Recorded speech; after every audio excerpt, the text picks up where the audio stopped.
కానీ గౌరవ ఎమ్మెల్యే గారు నిన్నటికి నిన్న ఈ ప్రాంతానికి వచ్చేసి 10 కోట్లు కాదు 15 కోట్ల రూపాయలు ఇస్తా ఉన్నా ఇందిరానగర్, సంజయ్ గాంధీ నగర్ అంతా కూడా పూర్తిగా తీర్చిదిద్ది ఒక దుర్గానగర్ మోడల్ గా తీర్చిదిద్దవలసిన బాధ్యత మీ మీద ఉన్నదని గౌరవ ఎమ్మెల్యే గారు చెప్పడం జరిగింది.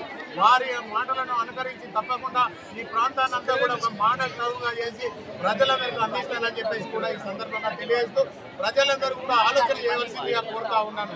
అనవసరంగా ఎవరో దగ్గర వాళ్ళని దూరం వాళ్ళని చెప్పి ఓటును వృధా చేయకండి. అభివృద్ధికి బాటలు వేయండి. 20 సంవత్సరాలుగా ఇందిరానగర్ అనేది పూర్తిగా వెనుకబడి ఉన్నది.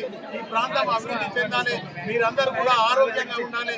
ఈ ప్రాంతం అంతా కూడా 60 డివిజన్లో ఇందిరానగర్, సంజయ్ గాంధీ నగర్ అనేది ఒక ప్రత్యేకమైన స్థానం కల్పించాలి.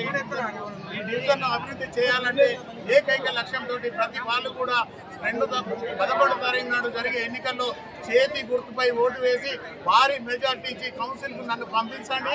ఇక్కడ ఉన్న ప్రజా సమస్యలన్నీ కూడా పూర్తి స్థాయిలో తొలగిస్తానని చెప్పేసి ప్రజలందరికీ కూడా మాట ఇస్తా ఉన్నా. ధన్యవాదాలు.